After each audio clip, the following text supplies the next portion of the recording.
ਸਭ ਸੁਖਾਲੀ ਬੁਠੀਆ, ਇਹੋ ਹੋਆ ਹਲੇਮੀ ਰਾਜ ਜੀਓ। ਸਾਰੀ ਸ੍ਰਿਸ਼ਟੀ ਸੁਖਾਲੀ ਸੁੱਖਾਂ ਦੇ ਸਹਿਤ ਵਸੀ ਹੈ। ਹਲੇਮੀ, ਹਲੇਮੀ ਕਹਿੰਦੇ ਨੇ ਨਿਮਰਤਾ, ਨਿਮਰਤਾ ਵਾਲਾ ਹਲੇਮੀ, ਗਰੀਬੀ ਵਾਲਾ ਰਾਜ ਹੋਇਆ। ਭਾਵ ਔਰ ਨਿਮਰਤਾ ਦੇ ਨਾਲ, ਨਿਮਰਤਾ ਵਾਲੀਆਂ ਹੀ ਰੂਹਾਂ ਜਿੱਤਦੀਆਂ ਹਨ ਪਿਆਰੇ। ਹੰਕਾਰੀ ਹਮੇਸ਼ਾ ਹਾਰਦੇ ਆਏ, ਹੰਕਾਰੀ ਹਮੇਸ਼ਾ ਔਰ ਦਬਦੇ ਆਏ, ਪਰ ਜਿਹੜੀ ਨਿਮਰਤਾ ਹੈ, ਪਿਆਰ ਹੈ, ਸ਼ੁਭ ਗੁਣ, ਸੱਚ, ਦਇਆ, ਧਰਮ, ਇਹੀ ਜਿੱਤਦੇ ਹਨ। ਇਸ ਕਰਕੇ ਇਹ ਹਲੇਮੀ ਰਾਜ ਹੈ, ਰਾਜਿਆਂ ਦਾ ਵੀ ਰਾਜਾ।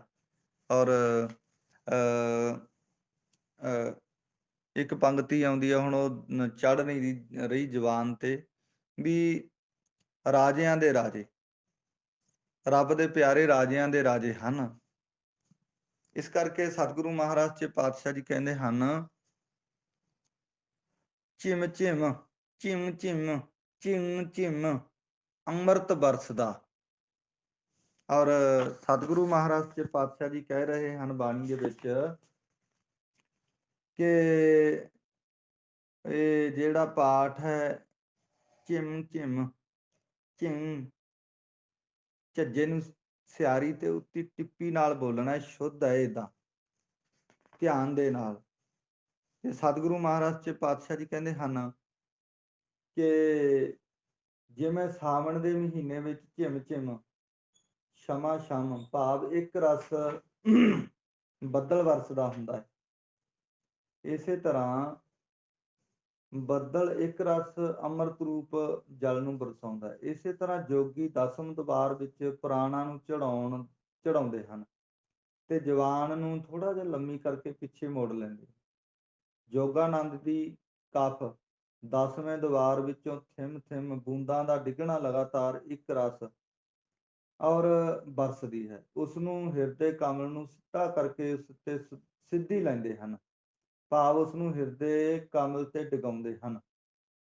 ਜਦੋਂ ਉਹ ਬੂੰਦ ਸਿੱਧੀ ਹਿਰਦੇ ਕਮਲ ਤੇ ਡਿੱਗਦੀ ਹੈ ਤਾਂ ਉਸ ਦੇ ਰਸ ਨਾਲ ਜੋਗੀਆਂ ਦੀ ਲੰਮੀ ਉਮਰ ਹੁੰਦੀ ਹੈ। ਏਦਾਂ ਔਰ ਪਾਤਸ਼ਾਹ ਕਹਿੰਦੇ ਇਹ ਅੰਮ੍ਰਿਤ ਝਿਮ ਝਿਮ ਬਰਸੀ ਜਾਂਦਾ ਹੈ। ਰਸ ਧਾਤੂ ਹੌਲੀ ਹੌਲੀ ਵਰਸ ਕੇ ਜਠਰਾਗਨੀ ਤੇ ਡਿੱਗ ਕਰਕੇ ਨਾਸ ਹੁੰਦੀ ਰਹਿੰਦੀ ਹੈ, ਜਿਸ ਕਾਰਨ ਬਾਈ ਬਾਦੀ ਕਫ ਰੁਦਰ ਵਿਗਾੜ ਰੋਗ ਲੱਗਦੇ ਨੇ। ਇਦਾਂ ਦੇ ਰੋਗ ਨਹੀਂ ਲੱਗਦੇ। ਬੈਬਾਦੀ ਕਫ, ਕਫ ਕਹਿੰਦੇ ਨੇ ਰੇਸ਼ਾ, ਖੰਘ ਜ਼ੁਕਾਮ ਆਦਿਕ, ਪਿੱਤ ਕਹਿੰਦੇ ਨੇ ਗਰਮੀ, ਰੁਦਰ ਖੂਨ ਦਾ ਵਿਗਾੜ, ਇਹਨਾਂ ਤੋਂ ਸਾਰੇ ਰੋਗ ਲੱਗ ਜਾਂਦੇ ਨੇ। ਠੰਡ, ਪਿੱਤ, ਗਰਮੀ, ਕਫ, ਰੇਸ਼ਾ ਆਦਿਕ, ਖੰਘ ਆਦਿਕ, ਰੁਦਰ ਖੂਨ ਦਾ ਵਿਗਾੜ। ਇਸ ਤਰ੍ਹਾਂ ਹੀ ਜਿਨ੍ਹਾਂ ਨੇ ਸੰਗਤ ਵਿੱਚੋਂ ਨਾਮ ਦਾ ਉਪਦੇਸ਼ ਸੁਣਿਆ, ਮੰਨਣ ਤੇ ਨਿਧਿਆਸਨ ਕੀਤਾ ਹੈ, ਉਹਨਾਂ ਨੇ ਅੰਦਰ ਬ੍ਰਹਮ-ਆਨੰਦ ਅੰਮ੍ਰਿਤ ਦੀ ਝਿਮ ਝਿਮ ਹੌਲੀ ਹੌਲੀ ਅਤੇ ਕੀਰਤਨ ਭਗਤੀ ਦੀ ਵਰਖਾ ਉਹਨਾਂ ਦੇ ਅੰਦਰ ਹੁੰਦੀ ਹੈ। ਉਹ ਗੁਰਮੁਖ ਆਨੰਦ ਨੂੰ ਮਾਣਦੇ ਹਨ, ਫਿਰ ਉਹਨਾਂ ਨੂੰ ਕਾਮਨਾ ਰੂਪ ਕਫ ਉਹ ਲੱਗਦੀ ਨਹੀਂ, ਵਾਸ਼ਨਾ ਰੂਪੀ ਬਾਦੀ ਨਹੀਂ ਰਹਿੰਦੀ, ਪਾਪਾਂ ਰੂਪ ਪਿੱਤ ਔਰ ਰੋਸ ਰੂਪ ਰੁਦਰ ਵਿਗਾੜ ਨਹੀਂ ਹੁੰਦਾ, ਭਰੋਸਾ ਨਹੀਂ ਹੁੰਦਾ। ਉਹ ਸਦਾ ਹੀ ਜਨਮ ਮਰਨ ਤੋਂ ਰਹਿਤ ਹੋ ਜਾਂਦੇ ਹਨ। ਪਾਤਸ਼ਾਹ ਜੀ ਕਹਿੰਦੇ, ਬੋਲਾਇਆ ਬੋਲੀ ਖਸਮ ਦਾ, ਇਹ ਖਸਮ ਮਾਲਕ ਵਾਹਿਗੁਰੂ, ਅਸੀਂ ਆਪ ਜੀ ਦੇ ਬੁਲਾਏ ਹੋਏ ਬੋਲਦੇ ਹਾਂ ਜੋ ਵੀ ਵਚਨ। ਬਹੁਮਾਨ ਕੀਆ ਤੁਧ ਉਪਰੇ, ਤੂੰ ਆਪੇ ਪਾਏ ਥਾਏ ਜੀਓ। ਪਾਏ ਪਾਏ ਏਦਾਂ ਵੀ ਬੁਲਾਉਂਦੇ ਨੇ, ਇਹਨੂੰ ਕਈ ਪਾਹੇ ਵੀ ਕਹਿ ਜਾਂਦੇ ਨੇ, ਕਈ ਰੂਪ ਨੇ ਇਹਦੇ ਬੋਲਣ ਦੇ। ਪਰ ਜਿਹੜਾ ਸ਼ੁੱਧ ਉਚਾਰਨ ਹੈ ਉਹਦਾ ਇਹ ਹੈ, ਪਾ ਨੂੰ ਕਹਿ ਕੇ ਪਾ ਇਹ, ਜੇ ਪਾਏ ਕਹਿਤਾ ਤਾਂ ਦੋ ਈੜੀਆਂ ਲੱਗ ਜਾਣਗੀਆਂ। ਇਸ ਕਰਕੇ ਇਹਨੂੰ ਪਾਹੇ ਕਹਿਤਾ ਫੇਰ ਵੀ ਗਲਤ ਹੋ ਜਾਊਗਾ। ਇਹਨੂੰ ਕਹਿਣਾ ਤੂੰ ਆਪੇ ਪਾ ਇਹ ਥਾਏ ਜੀਓ। ਹੇ ਪਰਮੇਸ਼ਰ, ਤੇਰੇ ਉੱਤੇ ਹੀ ਅਸੀਂ ਮਾਣ ਕੀਤਾ ਹੈ, ਤੂੰ ਹੀ ਸਾਡਾ ਮਾਣ ਹੈ, ਤੁਧ ਉੱਪਰ ਮੇਰਾ ਮਾਣ ਹੈ, ਤੁਧ ਉੱਪਰ ਮੇਰਾ ਹੈ ਮਾਣਾ, ਤੂੰ ਹੈ ਮੇਰਾ ਤਾਣਾ ਰਾਮ।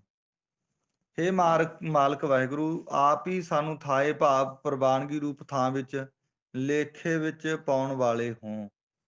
ਸਤਿਗੁਰੂ ਜੀ, ਤੇਰਿਆ ਭਗਤਾ ਭੁੱਖ ਸਦ ਤੇਰੀ ਆ।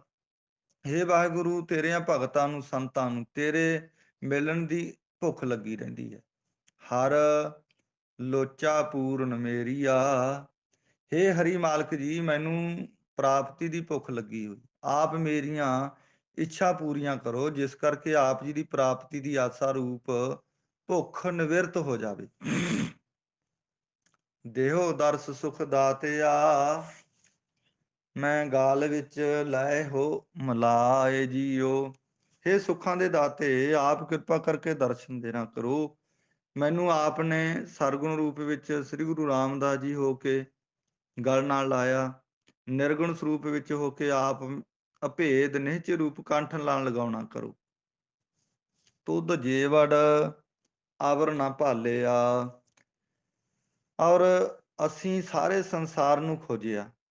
ਜਿੰਨਾ ਵੱਡਾ ਸਮਰੱਥ ਔਰ ਜਿੰਨਾ ਵੱਡਾ ਆਪ, ਜਿੰਨੇ ਵੱਡੇ ਆਪ ਹੋ, ਸਮਰੱਥ ਹੋ, ਹੋਰ ਦੂਸਰਾ ਕੋਈ ਨਹੀਂ ਹੈਗਾ ਤੁਹਾਡੇ ਸਮ। ਪਾਤਸ਼ਾਹ ਜੀ ਕਹਿੰਦੇ ਹਨ, ਤੂੰ ਦੀਪ ਲੋ ਪਏ ਆਲਿਆ।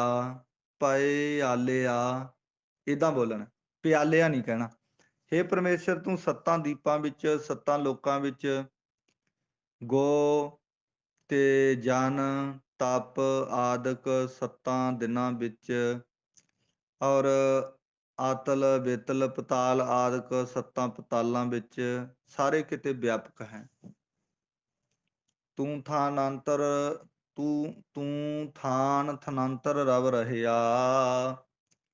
ਨਾਨਕ ਭਗਤਾ ਸੱਚ ਉਧਾਰ ਜੀਓ। ਹੇ ਵਾਹਿਗੁਰੂ, ਤੂੰ ਮਕਾਨਾਂ ਵਿੱਚ, ਥਨੰਤਰਾਂ ਵਿੱਚ, ਥਨੰਤਰ ਕਹੀਏ ਮਕਾਨੀਆਂ ਵਿੱਚ, ਸਾਰੇ ਕਿਤੇ ਵਿਆਪਕ ਹੈ। ਥਾਨ ਕਹੀਏ ਸਰੀਰਾਂ ਵਿੱਚ, ਥਨੰਤਰ ਕਹੀਏ ਸਰੀਰ ਧਾਰੀ ਜੀਵਾਂ ਵਿੱਚ, ਸਾਰੇ ਕਿਤੇ ਵਿਆਪਕ ਹੈ।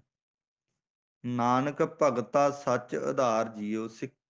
ਰਹੇ ਸੱਚ ਸਰੂਪ, ਤੁਸੀਂ ਭਗਤਾਂ ਦਾ ਆਸਰਾ ਰੂਪ ਹੋ ਸਾਰੇ ਕਿਤੇ, ਲੋਕ ਵਿੱਚ ਪਰਲੋਕ ਵਿੱਚ। ਸਿੱਖਾਂ ਨੇ ਬੇਨਤੀ ਕੀਤੀ, ਮਹਾਰਾਜ ਆਪ ਦੱਸੋ ਕਿ ਕੈਸੀ ਸਿੰਝ ਤੁਸਾਂ ਨੇ ਪਾਉਣਾ ਕੀਤੀ ਹੈ। ਪਾਤਸ਼ਾਹ ਕਹਿੰਦੇ, ਹਾਉ ਗੋਸਾਈ ਦਾ ਪਹਿਲਵਾਨੜਾ। ਹੇ ਭਾਈ, ਅਸੀਂ ਗੁਸਾਈ ਕਹੀਏ ਮਾਲਕ ਪਰਮੇਸ਼ਰ ਦੇ ਪਹਿਲਵਾਨ ਆ, ਮੱਲ ਆ। ਜਿਵੇਂ ਦੁਨਿਆਵੀ ਮੱਲ ਮੱਲਾਂ ਨੂੰ ਢਾਉਂਦੇ ਨੇ, ਇਸੇ ਤਰ੍ਹਾਂ ਗੁਰੂ ਪ੍ਰਮਾਤਮਾ ਦੇ ਮੱਲ ਕੌਣ ਹੈ? ਸਤਿਗੁਰੂ ਪਾਤਸ਼ਾਹ ਦੱਸ ਰਹੇ ਨੇ, ਸਮਝ ਲਿਓ। ਮੈਂ ਗੁਰ ਮਿਲ ਉੱਚ ਦੁਮਾਲੜਾ। ਅਸੀਂ ਗੁਰੂ ਰਾਮਦਾਸ ਜੀ ਨਾਲ ਮਿਲ ਕਰਕੇ ਗੁਰਤਾ ਰੂਪ ਉੱਚਾ ਦੁਮਾਲਾ ਪ੍ਰਾਪਤ ਕੀਤਾ ਹੈ। ਨਿਹੰਗ ਸਿੰਘਾਂ ਨੇ ਇੱਥੋਂ ਹੀ ਦਸਤਾਰ ਦਾ ਨਾਮ ਦੁਮਾਲਾ ਰੱਖਿਆ। ਦੁਮਾਲੜਾ, ਦੁਮਾਲੜਾ, ਦੁਮਾਲਾ ਸਜਾਉਣਾ, ਦਸਤਾਰ ਸਜਾਉਣੀ, ਉਦਾਂ ਦੀ। ਇੱਦਾਂ ਇਹ ਸਤਿਗੁਰੂ ਗੁਰੂ ਅਰਜਨ ਦੇਵ ਮਹਾਰਾਜ ਪਾਤਸ਼ਾਹ ਜੀ ਦੁਮਾਲਾ ਸਜਾਉਂਦੇ ਸਨ।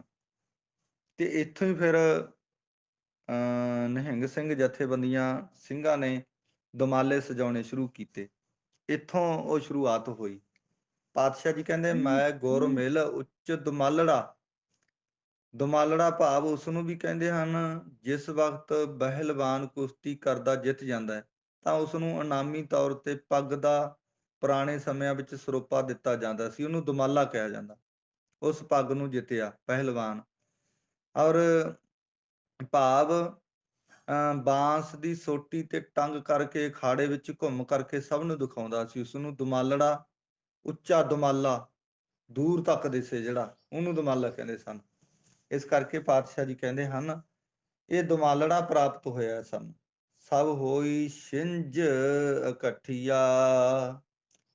ਇਕੱਠੀਆ ਦਈਓ, ਦੱਦਾ ਔਰ ਈੜੀ ਨੂੰ ਬਿਹਾਰੀ, ਊੜੇ ਨੂੰ